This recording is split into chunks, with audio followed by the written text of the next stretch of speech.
本語カフェへようこそ。台湾で日本語を教えている日本人の春です。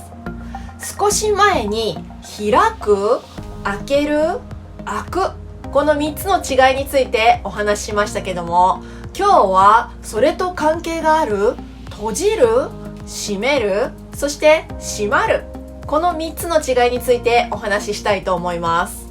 中には閉じるしか使えないものもありますし、閉めるしか使えないものもあります。またそのどちらを使っても大丈夫な場合もあります。意味の違いを意識すれば自然に使い分けられるようになると思います。ぜひ最後までご覧ください。まずは閉じるっていう言葉は自動詞にもなるし他動詞にもなることができるという少し特別な動詞です。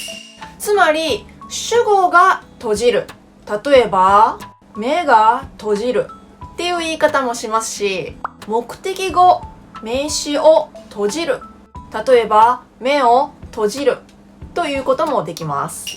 それに対して閉まるっていう言葉は自動詞にしかなりません。ではまず自動詞としての閉じると閉まるの違いについて考えてみましょう。まず閉じるっていうのは立体的に開いて広がっていたものが元の形に戻るという意味があります。では問題です。本が開いている状態から風が吹いてこのようにパタンとこのような形になった場合、どのように言えますか？本が風で閉じたと言えますね。このように閉じるっていうのは立体的に広がっていたものが元の状態に戻るときに使います。でもそれ以外の要素もあります。普通本を読むときは本は開かれています。でも本が閉じるというのは使っていない状態になるっていう意味もありますよね。では問題です。これは何ですか？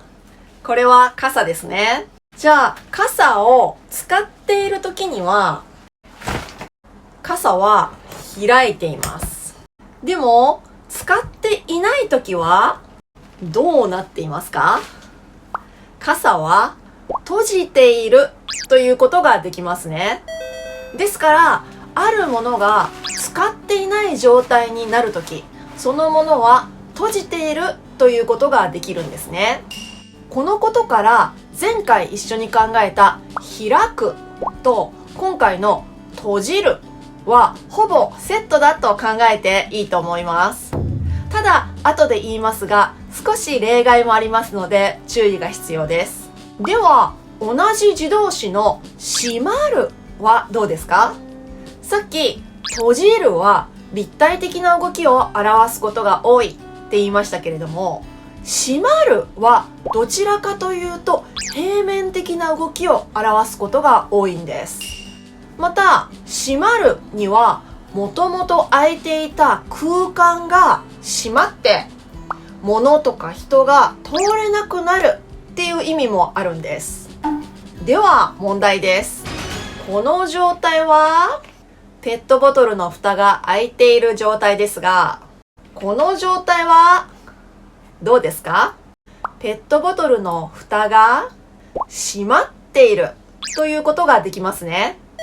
この閉まっているというのは中のものが外に出ることができない、通ることができないっていう意味なんです。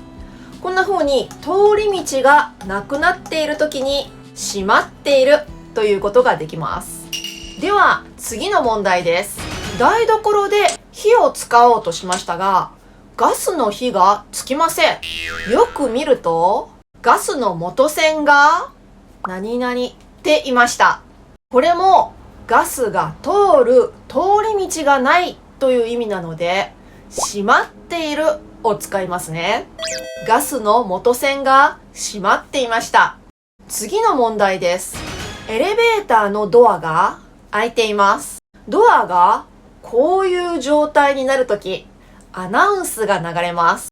そのアナウンスは何と言っていますか？ドアが閉まりますですね。例えばこんな感じです。ドアが閉まります。1番線ドアが閉まります。ご注意ください。はい。エレベーター以外にもいろいろなアナウンスで同じように閉まりますを使います。さっき本とか傘など立体的な動きの場合は閉じるを使うことが多いと言いましたけど、ドアは閉まるを使うことの方が多いんです。もちろんこのような立体的なドアならドアが閉じますと言っても間違いではありません。でも私たちの身の回りの自動ドアはこのような平面的なものが多いですよね。そしてドアが閉まりますというアナウンスはもうこれ以上通ることができません。無理に通るのは危険です。やめてくださいという意味ですね。ですからやっぱりドアが閉まりますの方がよく使われるんですね。でも前回も話しましたが、ドアが開くときにはアナウンスではドアが開きますの方がよく使われるので、この2つの組み合わせはちょっと特別ですね。ドアが開きます。ドアが開きます。では他動詞の方も考えてみましょう。他動詞の閉じると閉めるも自動詞と同じで、動きが立体的か平面的か、そして物を使っていない状態にするのか、それとも物が通れなくなることに重点が置かれているかで大体使い分けることができます。では問題です。これは日本語で何と言いますか？これは蛇口ですね。蛇口。蛇口を何と言いますか？これは蛇口を閉めるですね。さっき出てきたガスの元栓と同じで、通り道を塞ぐという意味で蛇口を閉める、閉めるを使いますね。では次の問題です。今あなたはヨガをしています。足がこのように開いた状態です。ここからこのような状態にするとき、足を何と言いますか？足を閉じる、足を閉じるですね。これは立体的に開いた状態から閉じた状態にするっていうことですね。足以外にも体の部位について言うときにはこの閉じるを使うことが多いです。では次の問題です。あなたはずっと読書をしていました。そして目が疲れてしまいました。そんな時、目をどうしますか？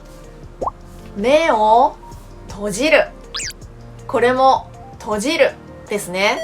目を閉じるというのは目を使っていない状態にすることになりますね。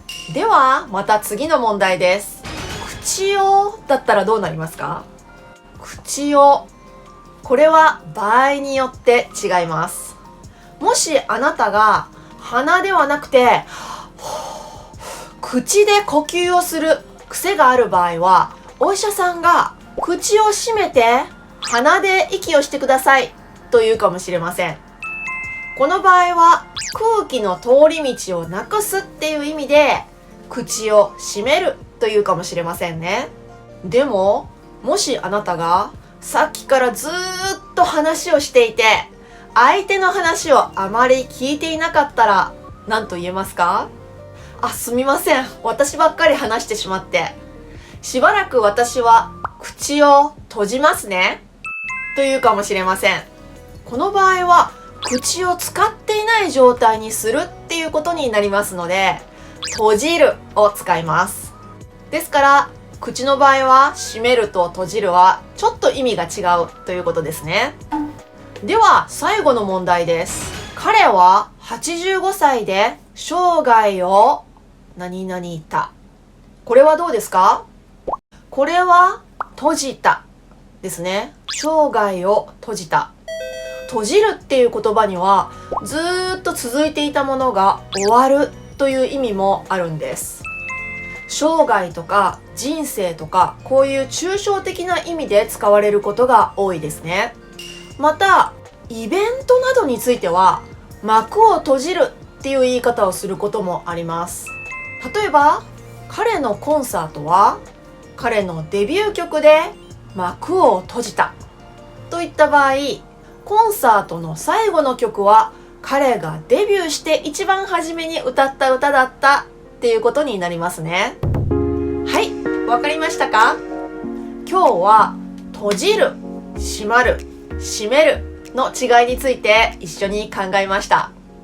これからもあまり教科書には載っていない大切な点についてシェアしていきます。ではまた日本語カフェで会いましょう。はるでした。